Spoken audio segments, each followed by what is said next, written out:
All right, what's going on, everybody? I am Mark Heaps here with Creative Pro Week yet again. You guys have seen me at these past events, but this time, instead of Creative Pro Week, we're focusing on the Adobe Illustrator event part of Creative Pro. And I'm really excited today that we have got, and forgive my language if it offends you, but truly it's worth the title. We have a badass today.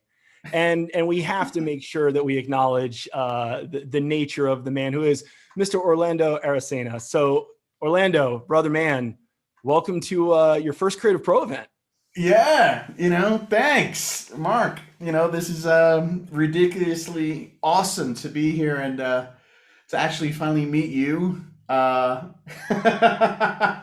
Love just chilling with you, man. So this is going to be really, really entertaining to say the Yeah, least. yeah, And, I you love know, these, man. I love having fun. It's I've told David Blattner, founder of Creative Pro, for me when I get a chance to do these interviews with folks, it doesn't feel like an interview. It just feels like two old dogs hanging on the porch talking shop, and that's the way that I like to keep it. Truly, when the Creative Pro team said, "Hey, we're going to get Orlando to be a part of the event," check him out, look at his work, and I was like, I know who Orlando is. He's got the screen for Illustrator. He's done like some of my favorite pieces on Marvel characters. I'm like, who are you talking to, man? I'm like, and do you know Judge Dredd? I am a huge Judge Dredd fan. oh Come on, man. man. I'm in. I'm all in on Orlando. So let's start out. Tell the people a little bit about, who you are, where you're at, and what you're doing. Well, after an intro like that, geez, I don't even know how to top it, man. Well, you got my name right. How about that? I try. Thank you so much, Orlando Arocena. I go by Mexi Funk on majority of my social feeds and handles. My graffiti tag is Mexi Funk. Um, my wife calls me Mr. Mexi. That's a special tag right there. That's a much Um, nicer thing than my wife calls me. So I think you got a better end of the deal. oh man, we got to work on that, brother. Right. But I've been playing with Illustrator since 1997. Cool. Home self-taught, basically from the School of Hard Knocks. Industry kind of taught me the rigors in and out, and everything else is exploration. Other than that, I get to play with more. I started off just like everybody, playing off of Photoshop and Quark and Illustrator, getting to know the fundamental three that were Mm-hmm. important back in the 90s. Yep. When I was living in New York City. I'm a Bronx boy. Oh, nice. Now I'm miles and miles away from where I started, and I'm in Bogota, Colombia. Wow. Yeah, yeah, loving it down here. I got married over a few years ago, and my wife was like, "Do we go up north, or do we stay here? Do we go somewhere else?" And I was like, "Let's stay here." I was Oh, like, "Let's wow. definitely stay here." And it's great. As far as Illustrator is concerned, it's one of those applications and programs that uh, I keep on trying to break. Nice. I just keep on wanting to try to break it and try to push myself. Yeah. It's so That seems to be a theme with a lot of people who, well, that are just sort of luminaries in their field. We regularly have Von Glitchka as a yeah, part of Creative Pro. We've got just a ton of cats that we know in the industry, Hydro and some of those yeah. guys. And it seems to be a running theme of like, well, I'm not just going to drive the vehicle. I'm going to see how hard I can drive the vehicle. And Honestly, so it seems to be a theme. honestly, yeah. No, that's a great list of heavy hitters. Von Glitchka, I've met him in person and actually sat down in several rooms, and we traded stories, and I've looked over his shoulder on some vector, and I love keeping track on him on social and on LinkedIn. Mm-hmm. And I love what he's been working on, these glyphs. They're Yeah. they're so culturally rich, but at the same time they're spirited in something new. So yo, Vaughn, I'm watching. Hydro's an old dog, man, and he's never given up, and he's always been, the tip of the spear, for a lot of us vector folks. I've got to hang out with him and meet him, and it's weird. He's half Mexican and born on the same day as I am. Oh, wow. Yeah, we used to chat pretty often, and then I guess we just got busy. That's how some folks end up. But I think the point that I wanted to make is that everybody plays in vector in their own particular manner. Right. Have some folks that actually do more drawing and less navigation, pull down, drop downs, and automated. And then you have the opposite. You have a few folks that really love pushing those sliders and chomping in those numbers and seeing what comes out from a formulaic version of the computer. Yeah. Mad props to all of them, whichever way you play. There's folks that call me up and they're like, hey, so how's that vector mesh doing for you? And I'm like, I don't know. I've never touched it. Used I it. hate Yeah, it. right. And it blows their mind away. They're like, I thought you were playing in vector mesh. And I'm like, no, man, I started off just like everyone else, scanning, sketching something out, scanning it in, and then proceeding from there, retracing what you sketched and filling it in with like flat tones and kind of, I call it like, the anime school. It's like you tend to play out with like tonalities, your base, your highlights, your mids, and then you go from there. And then I started playing around with the gradients, and about 4 years ago, I remember I did like a Castle Grayskull. No, I did Trap Jaw from He-Man. Oh, man. Just fan art, just fooling around. And I said, you know what? I need to push myself regarding vector. I want to get into having it look like Photoshop or having it look like it's been painted. And not too many people were doing that at the time. Right. And I said, all right, I'm going to play around with these brushes.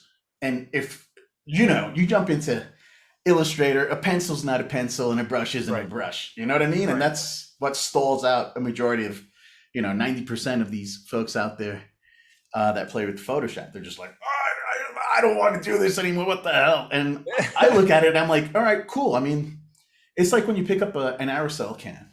If you ever done a mural or you're ever tagged up, there's tricks. There's tricks to burning a needle into that nozzle and widening up, making that hole even wider or somewhat, diminished. Mm-hmm. And you get a whole different fade out or a whole different pull of paint. And that's the way that I look at some of these odd tools that Illustrator has embedded natively into its system. That's got to be an interesting journey. So you're one of the only guys I've met, that comes from that school background. I mean, the fact that you talk about heating up needles or nails to shape out your can caps, I grew up doing that, spraying all over the northwest of England. And, you start thinking about the shape of your line, the spread of the spray, the texture that it creates. You're not going out like a lot of, now I'm going to sound like the old man on the porch, but a lot of these kids these days, buying their it's all right. It's okay, man. I'll get you some Doan's pills, man. We'll share a box of Doan's pills, bro. That's right. A lot of people buying these caps on Amazon today, not realizing, what it takes to make a different stroke. But when you translate that to saying, oh my gosh, I did this because I fell in love with it. I love the expression of it. I needed to express myself at that time. And now you start seeing things like, I remember when we started getting the blob controls in Illustrator where we could widen our strokes and then we could create brush profiles. And it wasn't just that it made replication of style easier, but it just allowed you to think in a much more broad way. And yet there are some new features, you mentioned gradient mesh earlier, that like you just might not ever jump on. So for you, what are you experimenting with right now? What are the features that you're kind of playing with? Oh man, it's really wild because I tend to cringe whenever folks are like, hey, can we chat and can you set up can we do like a tutorial, like a step 1, step 2, step 3? And you're like, no. And I'm like, yeah, my brain doesn't operate that way. Sorry, it's like the days of me scanning in a sketch and going over those lines, I haven't done that in a long time, just Really? because, yeah, just because I really like the spontaneity Oh, of the wow. fun factor, the surprise factor, the pushing yourself. Yeah. And when plus it's, I guess I just gotten used to, like, this vector freestyle that I tend to play with, of going in there. So the majority of the tools that I'm playing with right now are exploring different ways of creating brushes and Mm, textures, things that natively in Illustrator are such, you break your neck on them. People are always yeah. like, oh man, that texture, is that a bitmap? Did you just place that in there? And I'm like, man, I don't place any bitmaps in my vectors. It's just, they're all native. And they're like, but that texture. And I'm like, oh man, that's like 12 different overlaps of overlays and hard lights and different gradients. And when you get them so extreme and so compact, this kind of, pattern develops Mm, within them, right? You get like these crazy hard dark fades if you do the burnout on them, do a mhm. burnout on top of an overlay on top of a soft light, and then have a different color on a hard light. So it's a lot of layer manipulation, but at the same time, I'm using that same feature to load up a brush, and I'm just not using it with just a single solid color. I'm using Right. it within a gradient spectrum. Mm, And it's just not two colors that I'm playing with. I'm playing with, like, at least 8 different colors on that spectrum, right. different opacities. Right. Well, So that's I'm exploring that it. and looking at, okay, let's look at the way art history would show us, like Venetian paintings, and how Mm, they were masters of, like, overlaying washes upon washes upon washes. And that's I'm a right. big fan of art history, man. But I'm a ghetto kid. I'm from the Bronx. So I'm like, okay, so if I adopt this school of art with this culture, with this contemporaneous, what do I get out of it?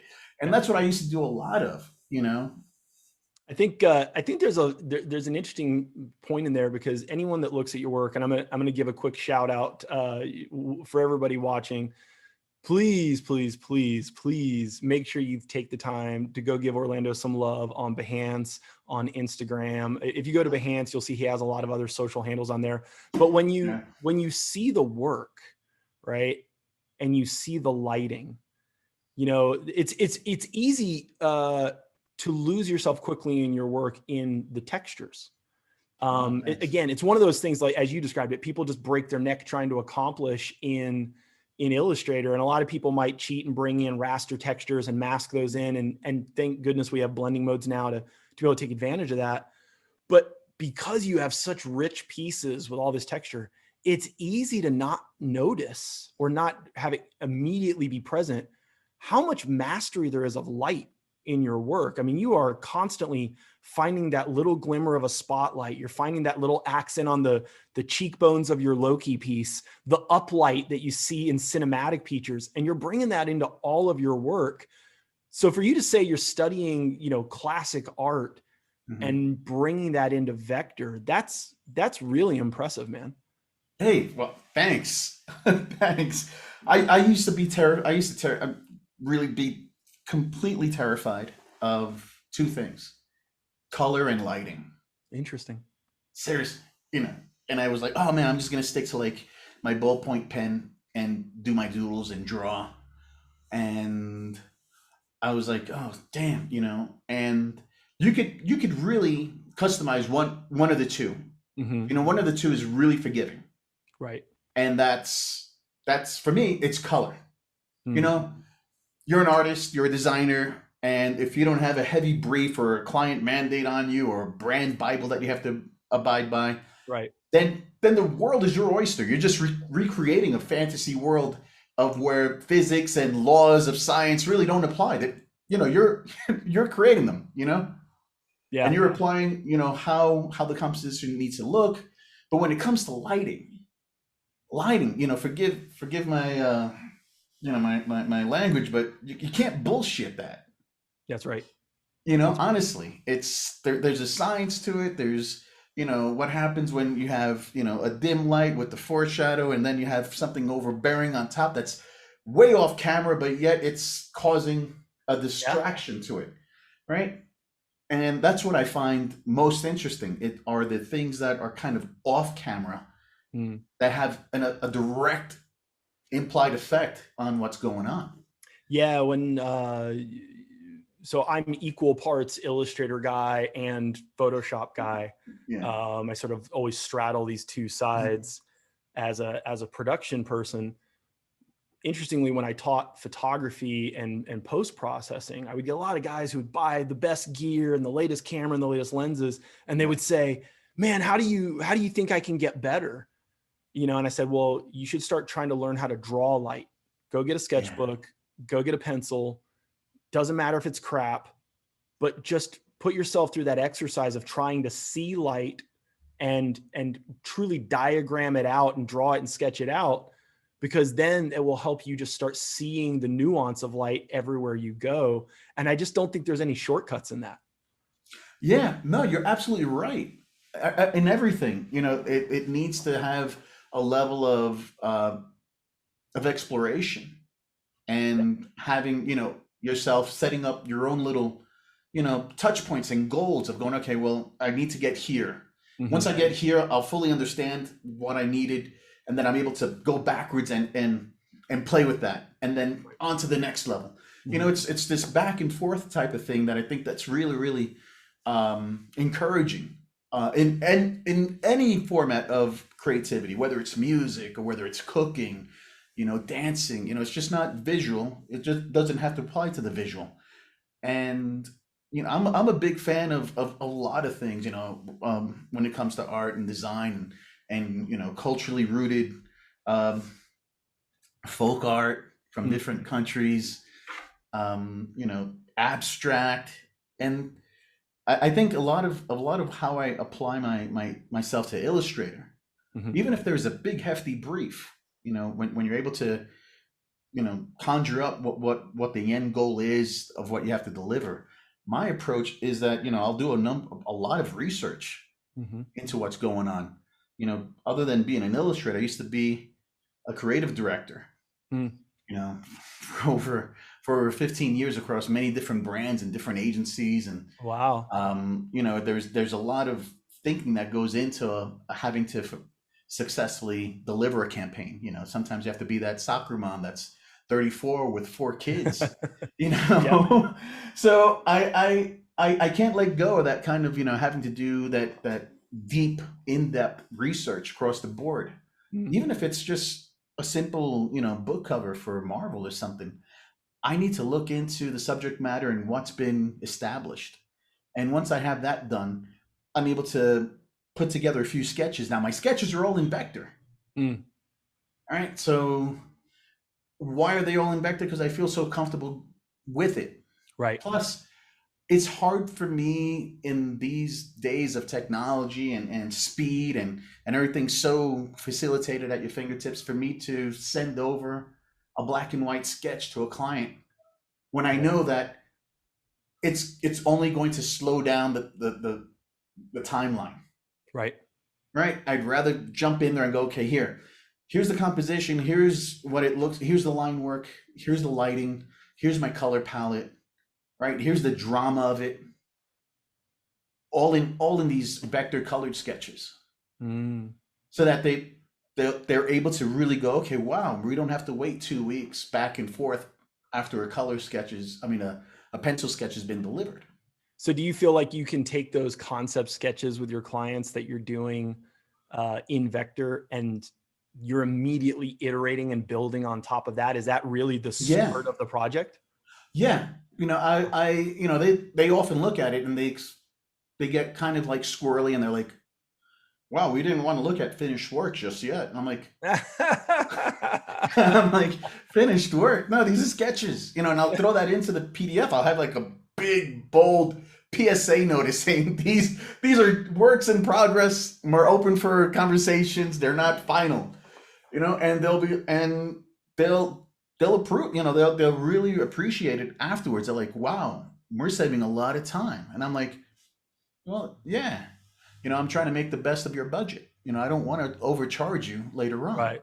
But when I jump into these concepts after I've gotten, my whole wall of inspiration or research, then I'm jumping in, and it's like, the energy flows. Like sometimes I'll just jump right in and start sketching and start putting things down, and then I'll gather, references for refinement purposes. Mm-hmm.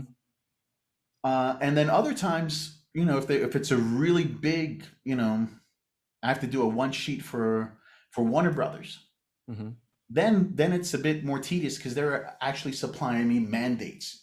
We want this actor like this and like this and like this, but you're open to do the composition, but we need their resemblance to be strong. So it's like, okay, cool. So I'll bring everything in, and I'll bring it into Photoshop, and I'll place in their assets, and I'll start bringing that. I'll take a screen cap of that, and I'll bring it into Illustrator, and I'll start doodling around it. And then, it's almost like a mixture of like, Jackson Pollock just throwing paint around. I'm just throwing vector shapes all around and hitting it with gradients and loading up my brushes and going here and there. If I was to supply a vector file for an inline print for, like, say, Budweiser or something, with a whole bunch of Pantone colors, it wouldn't be possible. I'd be like, okay, I've got to send you an EPS or a TIFF file, because it's just, I have shapes that are that are open. They're not closed off. Oh, wow. There's like these like mandates within the religion of vector that's like, hey, you need to close off that shape. We're gonna call the vector police on you. Well, I'm sure when you said, yeah, I've got a bunch of open objects that are filled, there was probably a few people watching right now that were like clutching their pearls going, what's going to happen to the PostScript printer? What's going to happen? What's going to happen at the PostScript level? What happens to the PRN file? Oh my God, it's the end of the world. I didn't close my path. What happened? But honestly, I say that, and there's a big knee-jerk reaction of like, oh no, you can't do that. Right. And I feel that I can, because majority of my clients are like, we don't need the Illustrator file. We just want the finished product. A finished product. And it's like, okay, cool. Now there's times where they're like, hey, we need a layered file. And I'm like, yeah, I've got 325 layers here. I don't think export to Photoshop is going to really do the job, man. So, these are the conversations that 9 out of 10 times I do have with my client before I get into the file. I'm like, okay, cool. So I'm consciously like developing, and I'm like, all right, cool, because a majority of the things that happen within my files is that I'm using global lighting. Right. Instead of, I might have like a spherical flare, a gradient flare, right? That's a radial, and I'll have like a hot spot within the spectrum, and then, a fade out of color. And then what I love doing is that I'll have a third color in there that matches the overall tone of the background composition. And I'll zero down the opacity. That way that fade is really soft, instead of just, you see like a hard edge. Right. Well, at times, I'm not just throwing in a circle shape to do that. At times, I'm opening up a rectangle to take up the whole composition. Oh, wow. And then I'm putting in my radial gradient in there, and then I'm positioning it where I need it to be positioned. Sometimes these clients are like, yeah, how difficult is it to give me a layered file of that? And I'm like, well, that one lighting effect affects everything. Right. And I have about 25 of them. Right. And they're like, whoa, okay. Well, is there a way that you can get us a layered file? And I'm like, yeah, I'll try my best. And there's more surgery to do after that. That's right. But it's, all things are possible. There's one theme here, and I always look for people that are, not full-time illustrators, right? But are using Illustrator on a regular basis. There's one thing that's coming through loud and clear, which is, you don't have to be as concerned with the rules anymore. And there's so much information about the quote unquote right way to do it. In fact, the founder from CreativePro David Blattner, he's got an article he put out, I think it was a couple years ago now, but he talks about how you don't need to work in CMYK anymore. In fact, he promotes not working in CMYK. Ooh. He talks about putting JPEGs in your InDesign files that are RGB based, and the uproar from people was overwhelming. And yet, if you go talk to the high-end print shops, they're like, yeah, this is fine. We're going to rip it anyway, and it's all going to get run through, some sort of color profiler. And what CMYK? We're all running like 14 to 16 color digital offset presses at this point. So I just love that a part of your message is, man, if it looks good and you found a technique, that's the right technique. Yeah. We're all students to some degree, right? Even if you're self-taught. I mean, that's right. You're inspired, you're influenced, you're motivated, you do that kind of investment of, no, don't bother me. I'm reading, I'm watching, I'm looking, I'm thumbing through this magazine because I love this photographer, or this composition, this designer. We're all students, right? How you evolve from that point, and how do you budget your time, and where you're honing in to like really retain what you're interested in on picking up and evolving, right? Because nobody likes copycats, right? Right. You got to make it your own if you want to stand out, right? So with that, I mean, today, thanks to technology, there's so many ways that you could bend and break rules. Yeah. For me, people are like, oh man, I'd love to see your RGB setup. And I'm like, what? I'm a CMYK guy, I'm a 4-color guy, because I don't like black, but I like to control the density of how much I have to have every now and then. That's right. And when I just finished doing a job for, I can't mention it, but they're a big streaming company. Got it. And they were like, we need this all in RGB. And I'm like, rats. I'm like, oh, come on, man. Really? Jesus, I'm not going to be able to control my black. But because of it, I'm always astounded, because I'm like, oh, okay, so if I go in the opposite direction on the slider, that's what the effect, or that's why I get to this color quicker. Everything turns in. What my point is, that everything turns into like muscle memory. Right. And sometimes it gets way too comforting. It's like, it's nice and warm and cozy now. I just want to stay here. And okay, that's great. If it took you a while to get to that level, don't get comfortable. Push yourself. Make things that look ugly, but then give them specific reasons as to why. Find the rationale into why it looks that way. Because if it's looking way too safe and it's looking just perfect, then why did you have to illustrate it? You know what I mean? I think this is to hear you spread that message to people. I don't want to take that with too casual a nature, because look, you're doing stuff for Marvel, you're doing stuff for Disney, you're doing stuff for major studios. The work that I implore everybody to go look at your stuff on Behance, and we've obviously got a few pieces we're showing throughout this interview, but to take those risks and still be able to produce work for some really heavy clients, right? That's one of those things that I hear the most is, oh, I work for a transportation agency, or, oh yeah, I'm the design production artist for a local school district. I'm the person who's doing something for like 3 restaurants that are in my town, right? That, not everybody's in a major market, but they don't feel like they can trust or have the confidence to explore and break the rules and try some things.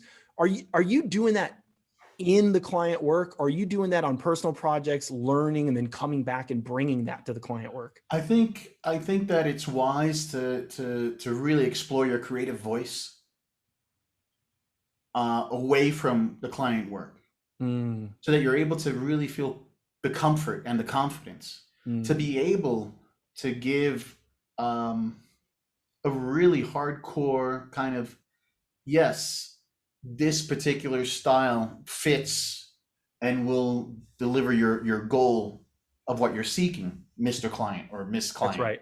right? Because I'll tell you, um, I think I've progressively adapted my style, 5 times Mhm. over already.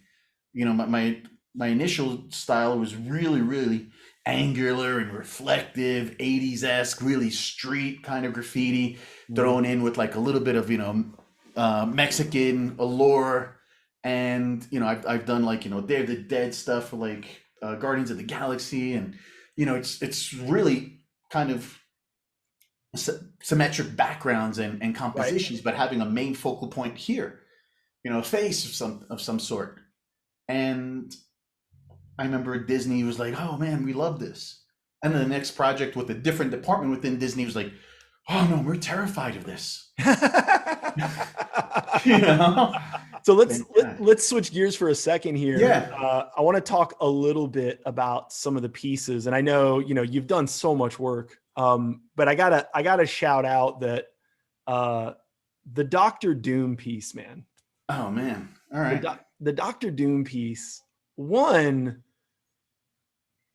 so the vector work is just stupendous. Again, we'll flash some of this up on the screen Mhm. so that everybody can see what we're talking about. We'll show maybe a couple of images of the process, Yeah. but it's not just the vector work is brilliant and the textures are amazing, but when you did that thing with the eye, where they show the eye as the Fantastic Four badge, and you looked at the traditional Doctor Doom mask, and initially, the moment I saw it, I was like, "Oh, it's Doctor Doom. This is cool." And then I saw the four becoming the frame of the eye that's usually part of his mask, but just slightly tweaked. But you almost don't notice it because the angle. Dude, you gotta lay it on me. What did that take to get to that concept? Oh, well, thanks for liking it. I love just I used to be a big fan of NASCAR for the accidents, of of mashing two different schools together and, trying to fit a square peg into a round hole. It's Mm, like I mentioned before, you're creating this. If you're able to really give a decent rationale and reason why, then it should work, right? So I wanted to bring forth the villain, right? mm-hmm. Sure. Dr. Doom, guy's just a badass. Love him. He's one of my favorites. And I said, you know what? I just don't want to place the Fantastic Four logo down at the bottom or here or there. I want to integrate the Mm, Fantastic Four. I want to integrate that four to be a portal, to be kind of this, metamorphic. I mean, this anchor, this plunge into the composition. And I created that one, and I also created the thing, you mm-hmm. know, as well. Yep. And it's really just a matter of bending the rules Right. and making sure that they work. All right, I did another one for Fox that year, which had all the characters exploding out of the four. Mm, Right, and that took a while because I was really, really, learning how to do what I do, but with the brushes. mm-hmm. And I look at it now and I'm like, oh man, it's you're your worst critic when you have to go back. Of course. When you got to go back, you're like, oh, I can't believe I got away with that, man. What the hell, Jesus, you know. But when it comes to Doom, man, I really wanted that for the audience to do a double take. I love design. I love posters. I love different schools that go in there. I'm a big fan of like, the Hatch Print School, Mhm. the old silk screening, I-95 South type of treatment to things. And then Sitting at the over my same, shoulder. yeah, man, I love it. I love it. And then I'm a big fan of like, skateboards that are just bombastically just sticker ridden and scarred from grinds and all that. And I'm like, oh man, look, that one sticker just bled into another sticker. That's Yep. awesome. So I don't know. I've had somebody look at my some of my posters and my work, my illustration, like, oh man, this looks like you just like ended up chewing down like 64 Crayola crayons and just like puking all over it, all over your composition again. And I'm like, well, thanks. That's awesome. You know? Yeah, that's a compliment to some of us that are into that 90s sort of grungy kind of textural style of work. And that definitely shines through. If I was going to ask, a technical side for a second, Yeah. It's so different today in Illustrator Yeah. than it was, when we started, right? Like there was no global color swatches when we started. Now, thank God for them. Now the new edit recolor panel allows us to do so much. It's tangentially hue and saturation like, but not quite there. Yeah. How much of that are you playing with to recolor your work sometimes and play with, like, let me rephrase the question in a way that's more astute for the audience. Are you putting the color first, or are you freely playing and then changing the color after? Oh, great question. To be honest with you, I'm loading up as many colors as I can. And when I say I'm loading up colors, I'm not just, opening up old swatches and bringing them in. I'm actually loading them into my gradient spectrum, my gradient bar. So I'm like, okay, great. That color there, that color there, that color there. Okay, this we'll save and put it into our palette, right? So when I'm able to open up a shape, and this is one of the beauties of why, I've never gone back to Photoshop after '97 to paint and draw, is that the speed and spontaneity of it is amazing, that you're able to load up these colors and then open up a shape, right? And there goes your color. Now you basically grab your gradient, tool, and you start dragging and pulling zip lines here and there to basically find where, what you want. So I'm able to get this false sense of dimension and lighting within just a pull of a square. I'm like, okay, cool. I've got my high, mid, and dark right there. You know what? I don't want it as a linear. I'll do it as a sphere. Yeah. And boom, there you go. Now, to answer your question, what I'm doing from there, at times when I have multiple pieces on there and I'm like, nah, the saturation's too hot, or I need it a bit murkier or toned down, a bit grayish.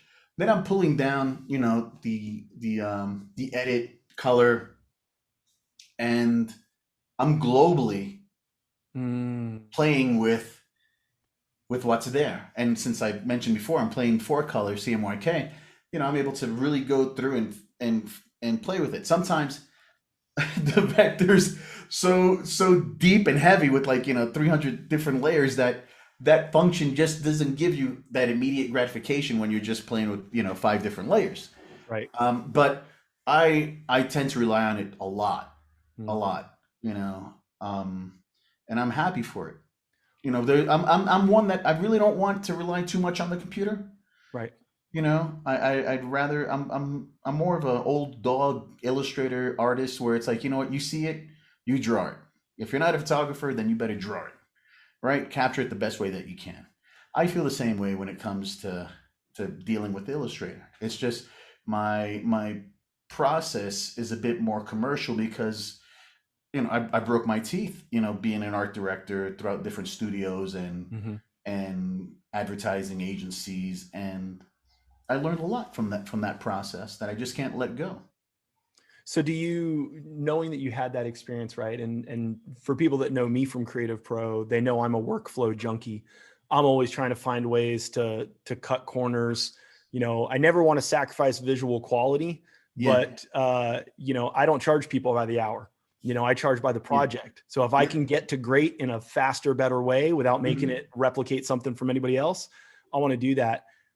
Are you literally approaching every project from scratch, or do you, I've spoken to Vaughn and other cats that we mentioned earlier, like they're building toolboxes, they're doing sketches, and they're doing a lot of it, original, but everybody's got their sandbox of things that they like to call on. Do you, because you have a commercial background, do you have that too?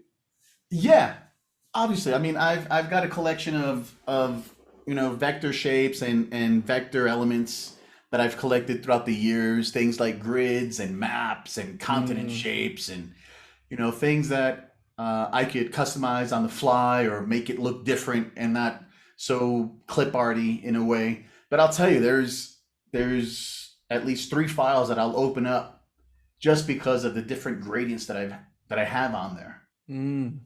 And my wife's she likes to look over my shoulder when I'm doing these things, and she knows Adobe and all that stuff. And she's like, why don't you just save your palettes? Why do you keep on going opening up these files? And I'm like, well, I enjoy looking at these files. It's just like, they tend to like, I've got 3 different machines, and I use them like a Ford assembly line. I'm like, okay, I'm here. Hit save. Okay, off to the next one. Wow. It keeps me from not burning out, if that makes sense. It's like, okay, cool. I'll leave that over there until I'm done with this, and then when I hit save, I'll come back and I'll go, okay, cool. Let's play here. And when I'm really busy, that's how I'll jump around. But I have one file, which is my Captain Marvel that I did for Sideshow. Okay. That has like an abundance of just relics and information that I'm like, okay, great. If I just open up this one file, I'm able to just carry over my really good lighting and really good gradients and, tools here and there and space dust and whatever. Here we go. Yeah. But normally I'm a glutton for punishment, man. I'm redrawing these things and repainting them. Honestly, like I don't want to. You could look at a few different vector artists these days, and some of them are old dogs, and you could go, okay, cool, wow, all right, cool, and you could really look at a vast lineage of what they've put down. But there's always 1, 2, or 3 that you could go, oh wow, I remember that starburst from this piece over there from their portfolio, or this type of monogram that might have used for a border design or something. I hate that, for my own work. Yeah. I'm like, no, man, I've got to recreate it. I don't want anyone to be able to go like, oh, he used the same arrow from this particular piece. It's such an interesting trap because, I think for some people, they would say, well, yeah, I slip these things in because that's part of my style, right? That's a part of my thing, right? This comes from my stamp set. And and I layer that in there, but then and I'm a big motorcycle guy. I think of like the gold leafing work by Indian Larry, nice. Mexicartoon stuff done with lowriders. Like, I come from that school, and they all have a thing. They've got that brush, they've got that type of paint, they've got that technique. So it's so hard to like give up things that give your style, and at the same time not have it be replicated in your work. And this truly might be the balance between being a fine artist and still being able to maintain commercial viability. Do you find yourself wrestling with that in the work? To a certain degree. I mean, if you're a graffiti artist, let's say, right? Yep, sure. Okay, you've got your aerosol cans. Nowadays, they've gone to the extent of having, their rollers and their 4 to 6 inch wide brushes, and they're actually going in there. They're not just aerosoling the whole thing. Yeah. What makes it interesting though is, to your question, the split between doing it all over again, or doing a little bit and then calling up some of your cardboard, acetate, masks and stencils for certain designs. Right. If you have a deep, cool floral pattern that you're able to step and repeat as a stencil when you're spray painting, then you don't have to do it again. But you accomplish, the look of what you're striving for, right? Yeah. That works for the graffiti artists. When it comes to my vector art, I'm just like, I'm gonna paint it all over again. Let's do it again. And sure, when you're in this business, you're looking at speed times, the estimated cost factor. Yep. I'm one that's like, hey man, you know what? I want to save the client as much grief and pennies as possible. Right? So they're paying me to do what I got to do, deliver it when I have to deliver it, but having the most professionalism and keen on site to be like, okay, cool, this is how I'm gonna have to process it, deliver it, and then have them come back to me and give me that feedback.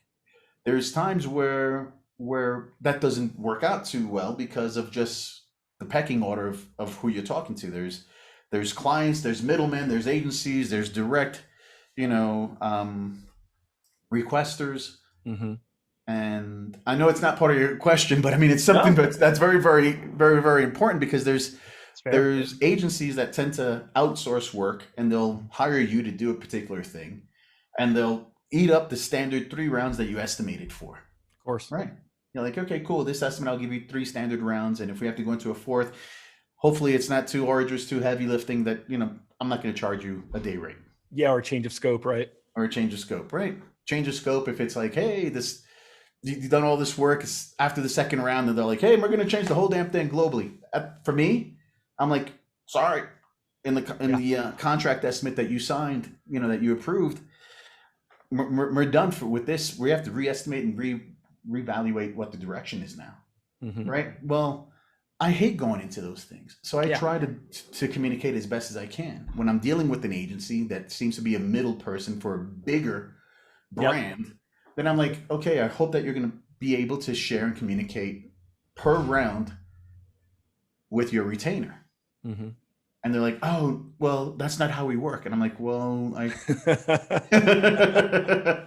then, I hope you got a Swiss bank account somewhere that you could dive into, because, I tend to want, and a lot of people are like, well, how do you know these things? How do you know that? And I always tell folks, well, if you have time, take a design job at an agency, at a boutique. Right. Take that job. Don't be afraid to give up your freedom as a freelancer or a contract, worker. Do it. Yep. But do it in a way. I was having this conversation last night, matter of fact, with a friend over in England. James, if you're watching. But anyway, he's a young art director, and he's like, oh man, agencies, retainers, they tend to spend so much money and they get nowhere. And I'm like, well, it's because they're on retainer, their client, they could do it.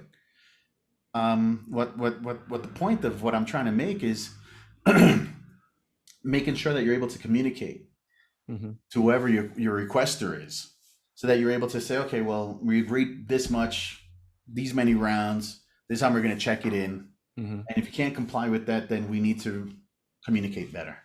Yep. Right. And a lot of us tend to get caught out there because we're like, okay, great, I just got hired by this person to do this job.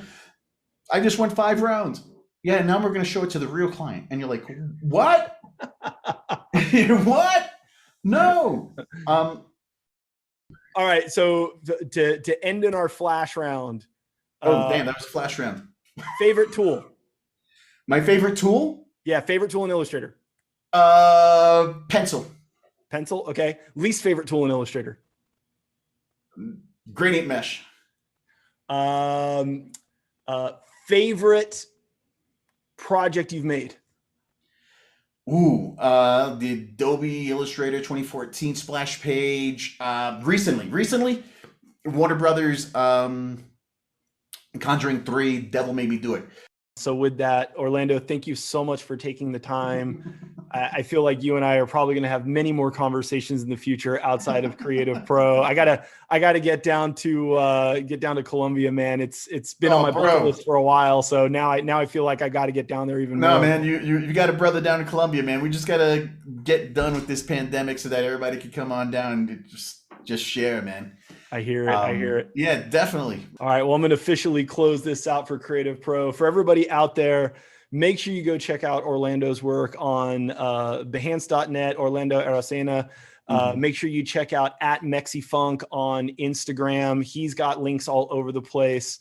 Much respect for you giving so much time to the CreativePro audience and sharing your story and sharing advice. And man, congrats on all the success. I can't wait to keep following the rest of the work. All right. Well, listen, thank you so much. Gracias. And hey, congratulations on having the summit be a success. Awesome. Thanks, man.